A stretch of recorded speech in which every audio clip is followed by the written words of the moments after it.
Hello friends, आपका स्वागत है आपके अपने यूट्यूब चैनल एग्जाम एनालिसिस में। आज हम पटवारी एवं वन रक्षक तथा व्यापम में जितने एग्जामों में साइंस के क्वेश्चन पूछे जाते हैं उन सभी के कंबाइंड क्वेश्चन लेकर आए हैं। क्योंकि व्यापम में के जितने भी एग्जाम होते हैं उनमें साइंस के लगभग पुराने क्वेश्चन ही पूछे जाते हैं, इसलिए हम आपको इन क्वेश्चनों को लेकर आए हैं। अगर आप इन क्वेश्चनों को अच्छे से कर लेते हैं तो आप साइंस में आराम से 25 में 25 कर पाएंगे। आज का हमारा पहला क्वेश्चन है, द्रवीकृत प्राकृतिक गैस एलपीजी में प्रमुख रूप से कौन सी गैस होती है? तो इसमें मीथेन पाई जाती है। एलपीजी का फुल फॉर्म क्या होता है? लिक्विड पेट्रोलियम गैस होता है। इसमें मीथेन 90% होती है। लिक्विड पेट्रोलियम गैस में मीथेन 90% होता है और शेष 10% में ब्यूटेन, मिथेनॉल आदि होता है। नेक्स्ट क्वेश्चन है, गोबर गैस का मुख्य अवयव भी मीथेन होता है। गोबर गैस में भी लगभग 95%, इसमें तो 95 से 98% तक ही मीथेन पाई जाती है। इसमें तो लगभग 98% तक मीथेन पाई जाती है। नेक्स्ट क्वेश्चन है, गन मेटल में कौन कौन सी धातुएं मिश्रित की जाती हैं? तो इसमें तांबा, जिंक और तीन धातुओं का मिश्रण से गन मेटल तैयार की जाती है। नेक्स्ट क्वेश्चन है, विश्व में सर्वाधिक खनन किस कोयले का होता है? तो बिटुमिन्स कोयले का खनन सबसे अधिक होता है। बिटुमिन्स एक सर्वोच्च क्वालिटी का कोयला होता है जिसका किसी भी प्रकार का शोधन नहीं करते, सीधा ही उपयोग में ये लेते हैं। नेक्स्ट क्वेश्चन है, सबसे हल्के धातु तत्व क्या है? तो लिथियम हमारे आवर्त सारणी में सबसे हल्की धातु है, मतलब सबसे छोटा तत्व है संयोजक तत्व के मामले में।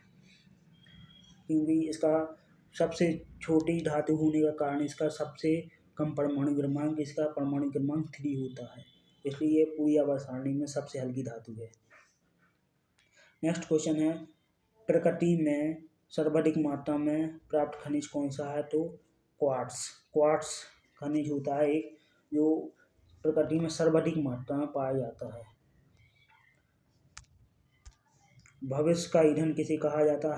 हाइड्रोजन है, यहाँ पर ट्रोजन मिस्टेक हो गया है, हाइड्रोजन है। भविष्य का ईंधन हाइड्रोजन गैस को कहा गया, क्योंकि भविष्य में जो बिजली उत्पन्न की जाएगी वो परमाणु रिएक्टर में हाइड्रोजन का उपयोग करके ही की जा सकती है, इसलिए भविष्य का ईंधन ही हाइड्रोजन को कहा गया है। अभी वर्तमान में रिसर्च चल रही है कि जो गाड़ियां हैं, गाड़ियों में डीजल पेट्रोल की जगह हाइड्रोजन गैस का उपयोग होगा और इसका ट्रायल भी सफल रहा है।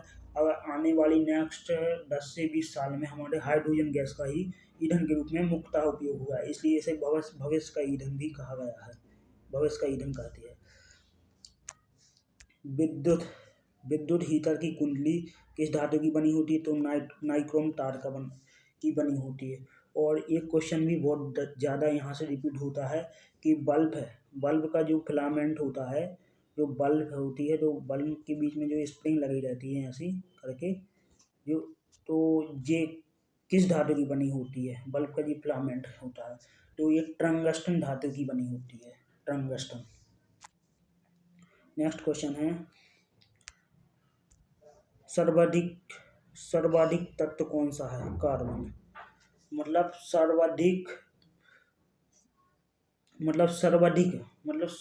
लगभग ब्रह्मांड में या सबसे अधिक पाए जाने वाला तत्व है तो कार्बन है। सबसे अधिक मात्रा में किसी भी पदार्थ को लगभग 90% पदार्थों में कार्बन से मिलकर बना होता है। नेक्स्ट क्वेश्चन है, भारी मशीनों में शुष्क स्नेहक के रूप में प्रयुक्त पदार्थ का नाम है ग्रेफाइट। भारी मशीनें होती हैं जिनमें शुष्क स्नेहक मतलब सूखे तेल के रूप में उपयोग किया जाता है ग्रेफाइट कार्बन का अपर रूप है, मतलब कार्बन के जैसे इसकी आंतरिक संरचना होती है लगभग। कार्बन और ग्रेफाइट का उपयोग स्नेहक के रूप में होता है। और जो हमारी पेंसिल की निडिल होती है, वो जो शीश बोलते हैं देसी भाषा में बोले तो पेंसिल पेंसिल की जो पूरी वो निडल होती है वो ग्रेफाइट की ही से बनी होती है। ग्रेफाइट विद्युत का सुचालक होता है, किंतु हीरा विद्युत का कुचालक होता है। नेक्स्ट क्वेश्चन है, विद्युत विद्युत बल्बों में भरी जाने वाली गैस कौन सी होती है? आर्गन। विद्युत गैस बल्ब होते हैं जो उनके बीच में हमारे आर्गन गैस भरी रहती है। नेक्स्ट क्वेश्चन है, कार्बन जब कठोर जल में कपड़े धोने हेतु उपयुक्त पदार्थ क्या है? तो अपमार्जक।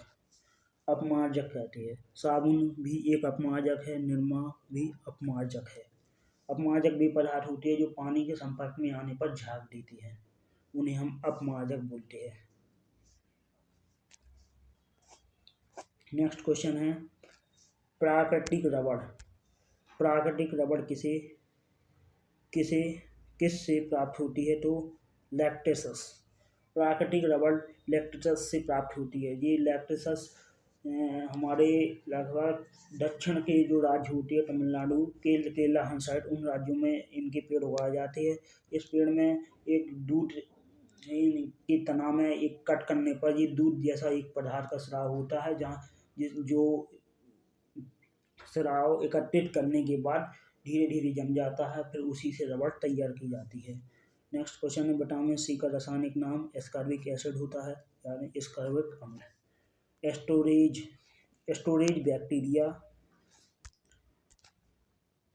बैक्टीरिया में प्रयुक्त धातु कौन सी है? तो सीसा। स्टोरेज बैटरियों में जो बीच में जो बैटरियों के बीच में जो प्रयुक्त धातु होती है सीसा, इसे इंग्लिश में लेड भी कहते हैं। लेड ये एक बहुत खतरनाक धातु होती है, इसका रासायनिक संकेत है Pb।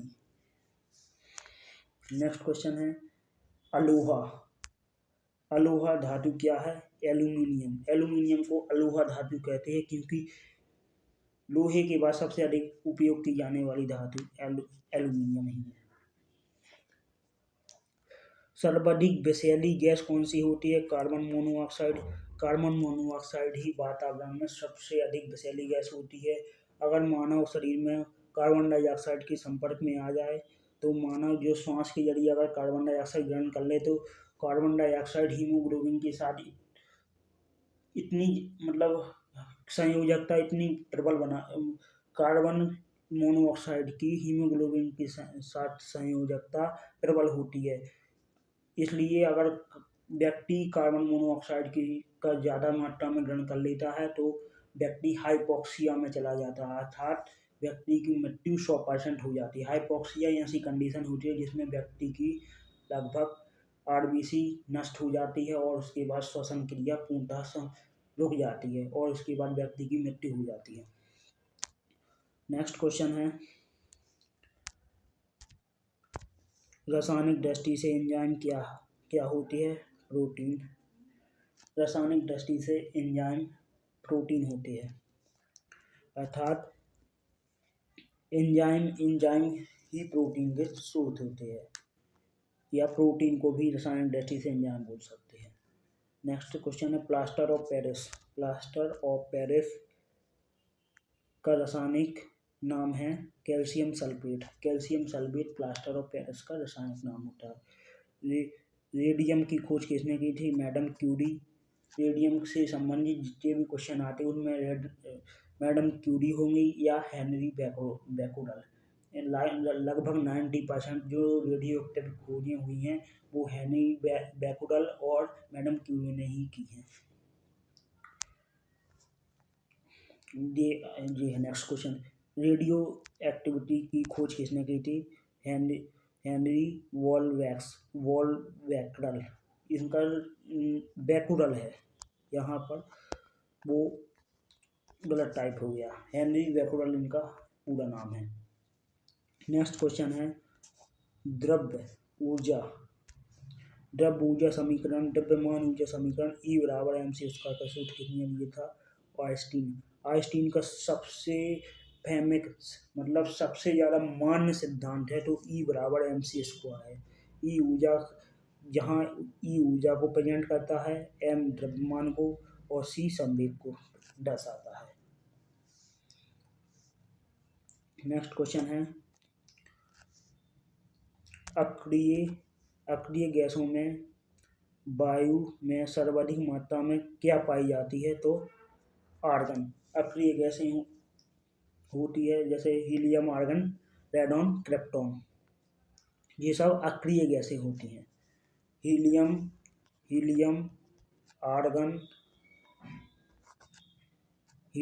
आर्गन, रेडॉन और क्रिप्टॉन आदि, ये सब अक्रिय गैसें हैं। नेक्स्ट क्वेश्चन है, कौन सा पदार्थ केवल एक ही तत्व से बना होता है? तो हीरा केवल एक ही तत्व से मिलकर बना होता है और हीरा की रासायनिक संरचना ऐसी होती है, मतलब रासायनिक संरचना देखें तो ये होती है, ये प्रबल वान डेर वाल्स बंधु द्वारा जुड़ा होता है और ग्रेफाइट दुर्बल वान डेर वाल्स बंधु द्वारा जुड़ा होता है। ये प्रबल वान डेर वाल्स बंधु होती है यहाँ पर। नेक्स्ट क्वेश्चन है, टॉर्च में प्रयुक्त किए जाने वाला सेल कौन सा होता है? शुष्क सेल होता है। टॉर्च में जो प्रयुक्त होता है शुष्क सेल होता है। शुष्क सेल में जो बीच में एक छड़नुमा वो काली रॉड रहती है, वो कार्बन की बनी होती है।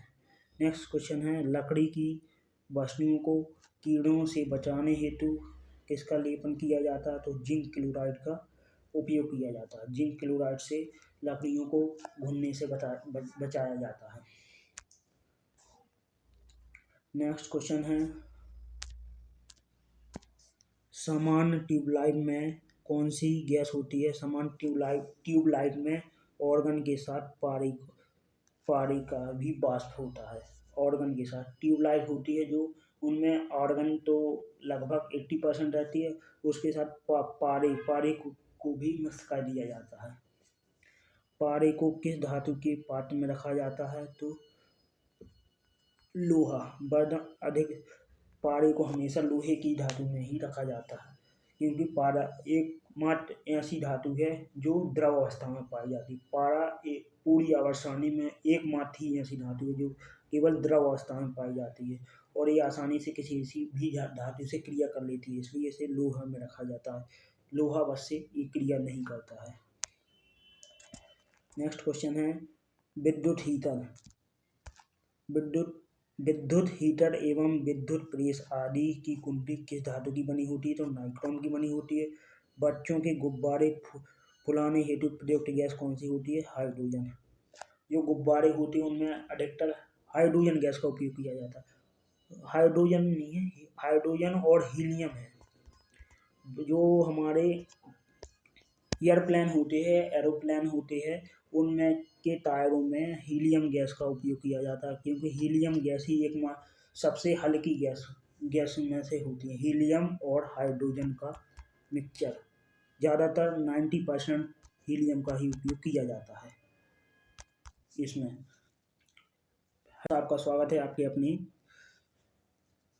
Thank you friends. अगर आपको हमारा वीडियो अच्छा लगा है तो वीडियो को लाइक, शेयर और सब्सक्राइब जरूर करें। हम आपको इसी प्रकार से डेली वीडियो लाते रहेंगे। अगर आप हमारी क्लास को पूरा डेली करते हैं तो आप साइंस में लगभग 25 में 25 नंबर आसानी से प्राप्त कर लेंगे और आप साइंस एक अच्छी लेवल की साइंस सीख जाएंगे, चाहे भला ही आप आर्ट या कोई भी स्ट्रीम से हों। थैंक यू फ्रेंड्स, धन्यवाद।